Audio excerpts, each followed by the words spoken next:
paz do Senhor, juventude de Cristo! Sejam todos muito bem-vindos ao Conectados na Lição. Você está aqui no canal da Editora Betel, estudando a revista Conectar Mais Jovem, trazendo o tema desse trimestre, José, lições de um jovem com propósito. Ao meu lado, recebendo aqui com muita alegria, o nosso comentarista do trimestre, pastor César Rosa de Melo. Seja bem-vindo, pastor. E também a nossa querida representante da juventude brasileira, a nossa querida Miriam Gonzaga. Deus abençoe e também recebendo a você. Sejam todos muito bem-vindos. Estamos começando Conectados na Lição. Muito bem, estamos de volta ao Conectados na Lição e hoje a lição de número 2 vai falar sobre José e as túnicas da responsabilidade. Uau, gente, eu já quero aproveitar e fazer a primeira pergunta para o nosso comentarista, pastor César Rosa, querido. Quais as implicações da túnica no tempo de José? A túnica ela tinha um significado muito grande na sociedade, principalmente nessa sociedade que é considerada patriarcal. Na realidade, essa túnica tinha a representação de um chefe tribal.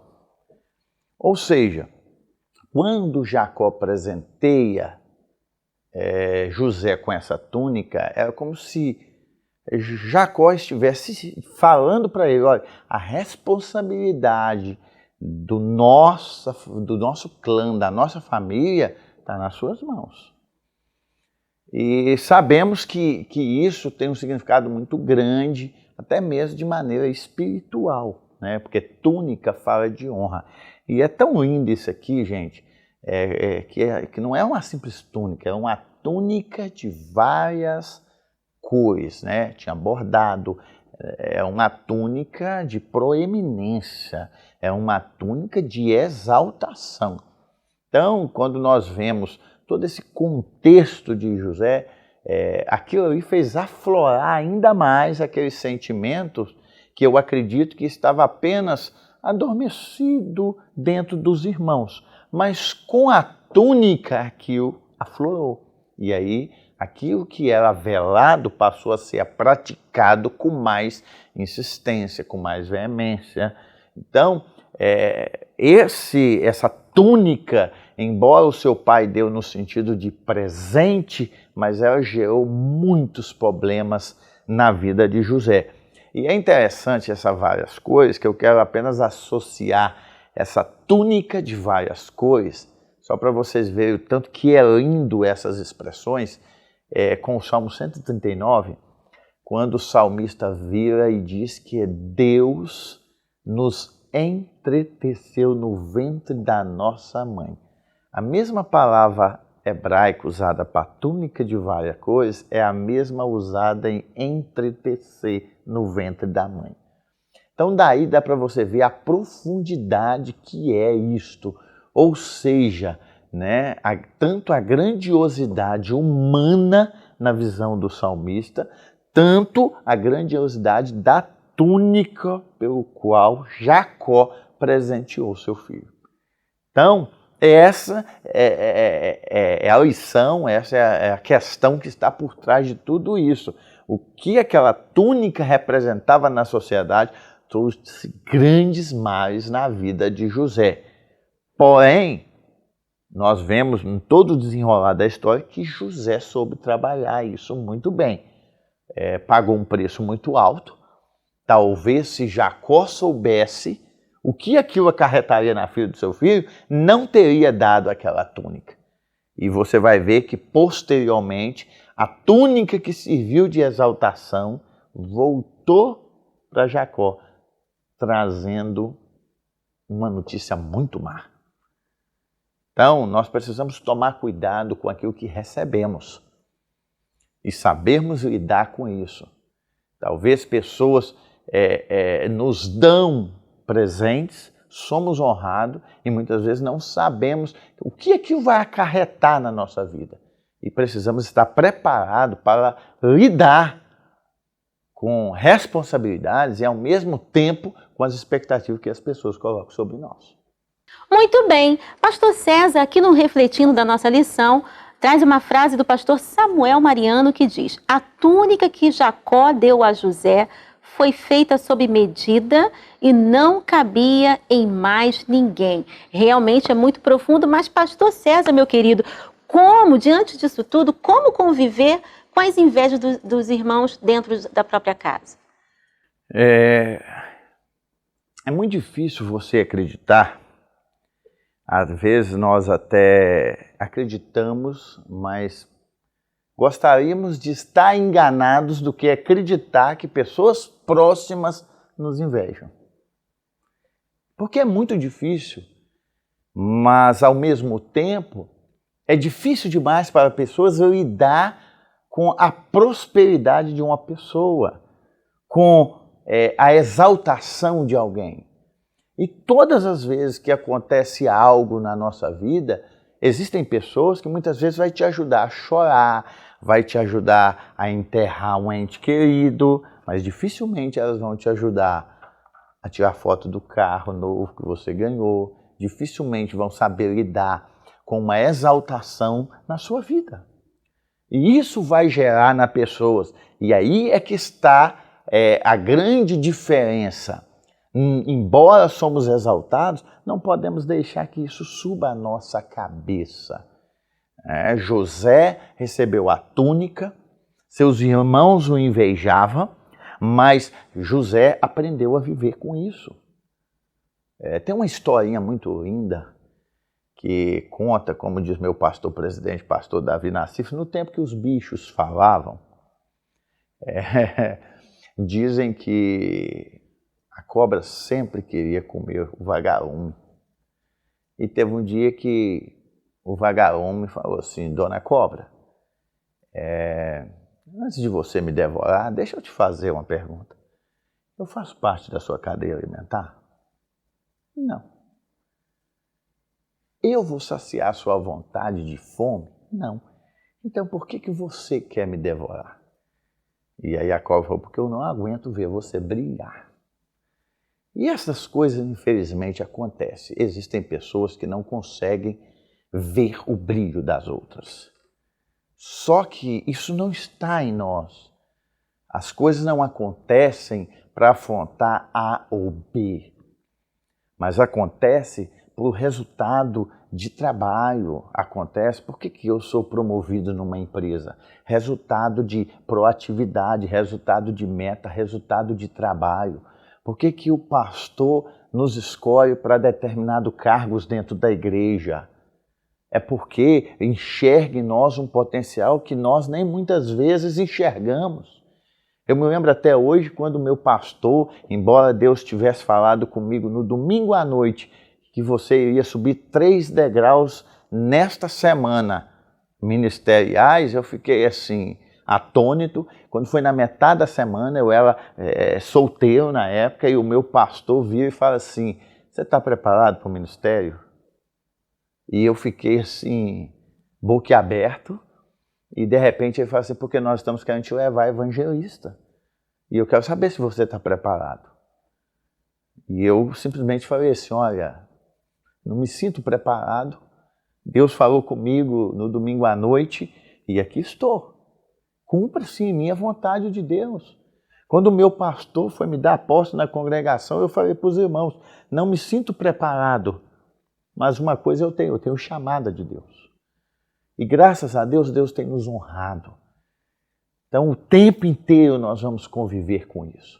Deus vai te colocar em patamares, em lugares de evidência, e você só precisa entender uma coisa: eu estou aqui porque Deus me colocou aqui. José sabia que os lugares que ele estava, principalmente os lugares de eminência, quando ele chegou onde Deus tinha planejado para ele, que era o palácio, José não correu atrás dos seus irmãos para tirar satisfação. José não foi atrás da mulher de Potifar, não. A alegria de estar onde Deus o colocou era maior do que qualquer problema do seu passado. Então saiba lidar com isso. Onde Deus vai te colocar, talvez você vai levar pedradas, vai ser alvo de críticas, mas entenda uma coisa: o nosso Senhor Jesus Cristo deixou o exemplo. E que nós venhamos entender isso. Quando depender de nós, tenhamos paz com todos.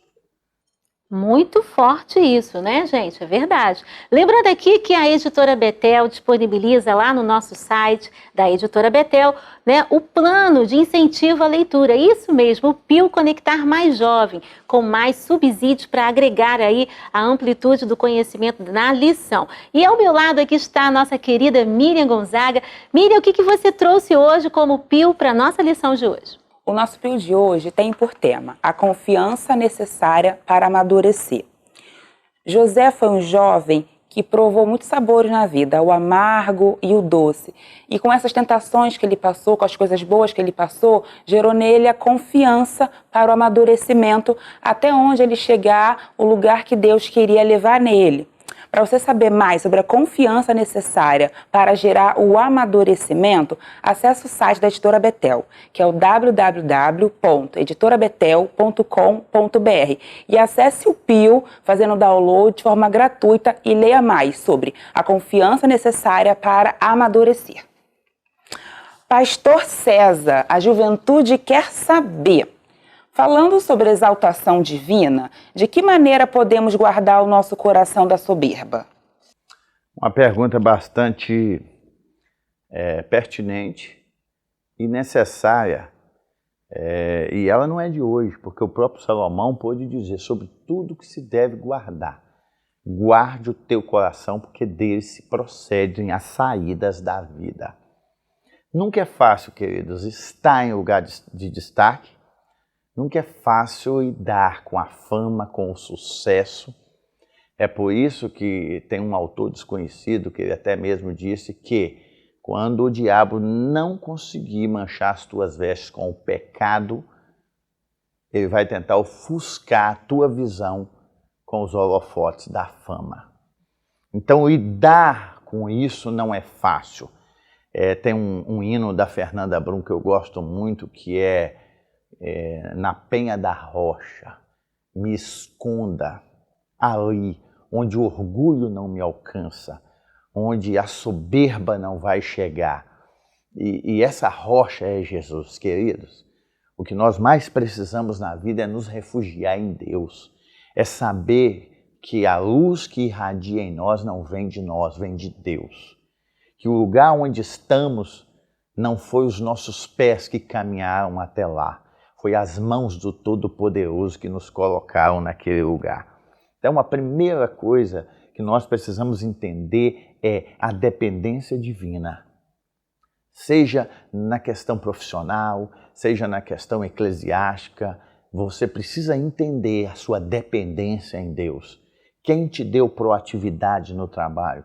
Quem te deu ideias? Quem te fez cair na graça do seu chefe para você assumir um cargo de chefia na empresa? Foi Deus. Deus apenas usou os dons que Ele te deu para te elevar num patamar maior. Na mesma questão no âmbito ministerial. Os talentos, os dons, é tudo de Deus, é tudo para a glória dEle. Então eu preciso reconhecer essa dependência que eu tenho em Deus. A dependência que vem dEle, o que eu sou, né? Os lugares que Ele está me levando, os lugares que Ele está te colocando. Isto são coisas do sobrenatural de Deus sobre a sua vida. Então, quando você entende a dependência que você tem de Deus, com certeza você vai guardar o seu coração da soberba. Aliás, o pecado principal de Lúcifer foi a soberba. O orgulho de querer ser maior, de querer estar em evidência. E, infelizmente, hoje nós estamos vendo pessoas a todo custo, querendo a fama, querendo o sucesso, querendo estar nos melhores congressos, querendo estar nas melhores fotos, querendo estar... Querido, um conselho que eu te dou, guarde a sua alma dessa obsessão, dessa santa obsessão pelo reconhecimento, pela fama. Que nós venhamos deixar Deus nos levar. Eu sempre aprendi isso com os meus pastores, né? Quero aqui fazer menção do pastor Salatiel Fidelis de Souza, foi vítima do Covid em memória, mas ele sempre dizia isto, para guardar o coração da soberba. Sabe por quê, queridos? Porque a ruína, a queda de pessoas começa no dia que ela esquece que ela é dependente de Deus. Então que você jamais esqueça que você está onde está, porque Deus te colocou neste lugar. Vamos guardar o nosso coração todos os dias, que ao amanhecer venhamos nos encantar com as coisas belas da vida. Valorizar a saúde, valorizar a família, valorizar tudo que temos. E assim nós vamos guardar o principal que temos, que é a nossa comunhão com Deus. Fuja, não perca a sua alma, não perca a sua família. Nenhum sucesso é justificado quando se perde a vida e principalmente a família. Uau, forte demais. Conectou? Pois é, já dizia João Batista, importa que ele cresça e eu diminua.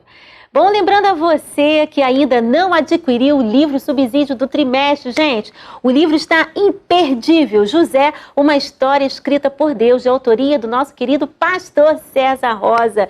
Gente, esse livro está simplesmente exponencial e você pode adquirir agora mesmo pela loja da Editora Betel, ou também aqui nesse telefone que está passando o nosso plantão comercial. Lembrando que lá também você vai poder adquirir a Bíblia do Culto versão jovem. Gente, com várias temáticas, design, tudo para a juventude de Cristo sorrir feliz da vida, né? Aproveitando o que tem de melhor, que é a palavra de Deus. Bom, nós vamos ficando por aqui, mas se Deus permitir, na próxima semana estaremos de volta falando um pouco mais de José, lições de um jovem com propósito, aqui no Conectados na Lição. Deus abençoe, a paz do Senhor.